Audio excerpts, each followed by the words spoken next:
नमस्कार।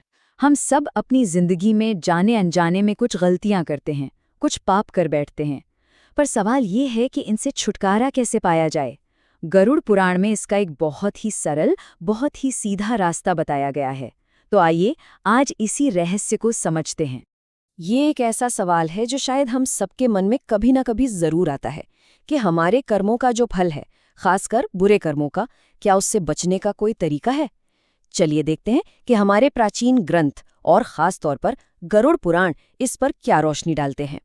इसे समझने के लिए हम 5 हिस्सों में बात करेंगे। सबसे पहले तो यही जानेंगे कि आखिर पाप है क्या। फिर सागर नाम के एक आदमी की बड़ी दिलचस्प कहानी सुनेंगे।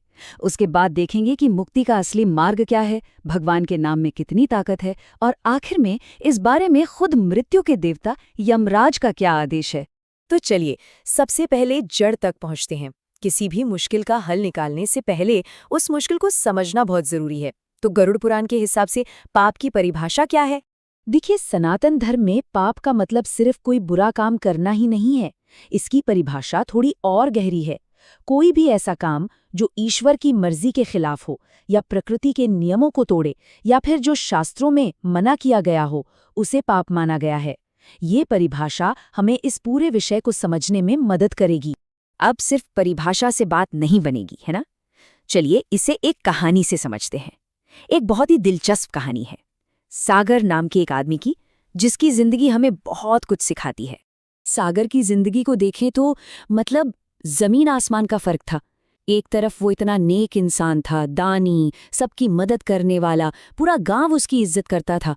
और फिर संगत का असर देखिए, बुरी सोहबत में पड़कर वो पूरी तरह बदल गया।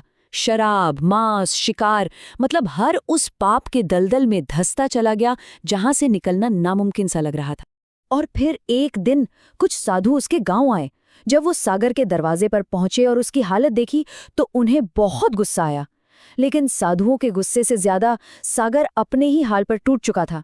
वो रोते हुए मान गया, हाँ, मैं दोषी हूँ, मैं महापापी हूँ, और मुझे पता है कि इस रास्ते पर बर्बादी के सिवा कुछ नहीं है, पर मैं इस दलदल से निकल नहीं पा रहा हूँ। ये वो पल था जब उसे अपनी गलती का गहरा एहसास हुआ। सागर का ये सच्चा पछतावा देखकर साधुओं का दिल पिघल गया, उनका गुस्सा भी शांत हो गया। उन्होंने उसे तसल्ली दी और कहा, घबराओ मत, एक रास्ता है, सिर्फ एक रास्ता, जिससे तुम इन सारे पापों के अंजाम से बच सकते हो। तो क्या था वो रास्ता? क्या उपाय बताए उन साधुओं ने सागर को? चलिए जानते हैं। साधुओं ने उसके सामने, आप कह सकते हैं, 2 ऑप्शन रखे। पहला, जो कि बहुत मुश्किल रास्ता था, कि भाई तुम अपनी सारी बुरी आदतें छोड़ दो, भगवान की भक्ति में लग जाओ और अपनी पूरी जिंदगी पूजा पाठ में बिताओ। ये सुनते ही सागर गिड़गिड़ाने लगा, महाराज ये तो मेरे बस का नहीं है। तब साधुओं ने उसे एक ऐसा उपाय बताया जो सुनने में बहुत ही आसान बल्कि हैरान करने वाला था। उन्होंने कहा, तुम्हारी पत्नी गर्भवती है ना? बस अपने होने वाले बेटे का नाम नारायण रख देना। अब कोई भी सोचेगा कि सिर्फ नाम रखने से क्या होगा, लेकिन इसके पीछे का लॉजिक बहुत गहरा है। साधु जानते थे कि एक पिता अपने बेटे को दिन में कितनी ही बार प्यार से पुकारता है, तो जब भी सागर अपने बेटे को नारायण कहकर बुलाएगा तो असल में अनजाने में ही सही वो भगवान का नाम ले रहा होगा, और इस तरह अपने बेटे को पुकारना ही उसके लिए सबसे बड़ी पूजा, सबसे बड़ा भजन बन जाएगा, और यही भजन उसके सारे पाप धो देगा। सागर की ये कहानी सिर्फ एक कहानी नहीं है, ये हमें एक बहुत बड़े सच की तरफ ले जाती है, और वो सच है भगवान के नाम की महिमा, उसकी शक्ति। गरुड़ पुराण में कुछ ऐसे पापों का जिक्र है जिन्हें महापाप कहा गया है। जरा सोचिए, चोरी, शराब पीना, किसी दोस्त को धोखा देना, या फिर ब्राह्मण को सताना, किसी स्त्री की हत्या, राजा की हत्या, यहाँ तक कि अपने पिता या गाय की हत्या जैसे भयानक अपराध।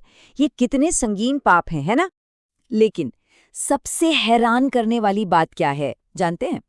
इतने भयानक, इतने बड़े बड़े पापों की लिस्ट बताने के ठीक बाद गरुड़ पुराण इन सब से बचने का सिर्फ और सिर्फ एक ही उपाय बताता है, और वो है भगवान का नाम जपना। और ऐसा भी नहीं है कि कोई एक ही खास नाम लेना है।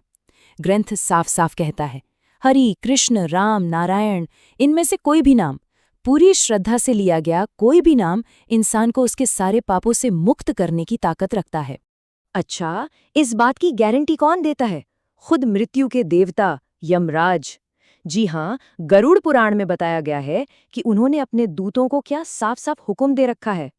ये आदेश सुनिए, कितना जबरदस्त है।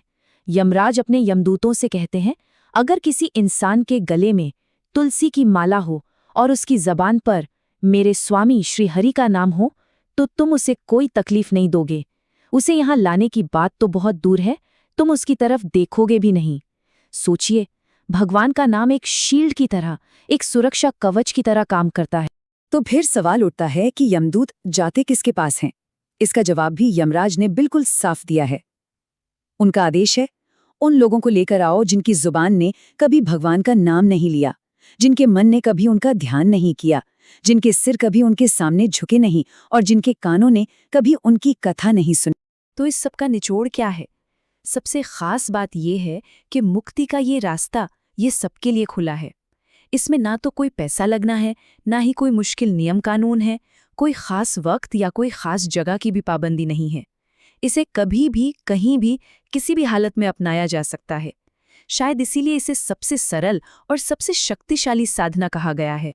और यहीं आकर ये पूरी बात हमें एक बहुत गहरे सवाल पर छोड़ जाती है। अगर गरुड़ पुराण के हिसाब से मुक्ति पाना इतना आसान है, सिर्फ भगवान का नाम लेने भर से सब कुछ हो सकता है, तो फिर असल जिंदगी में ये रास्ता हमें इतना मुश्किल क्यों महसूस होता है? ये एक ऐसा सवाल है जिस पर शायद हम सभी को थोड़ा सोचना चाहिए।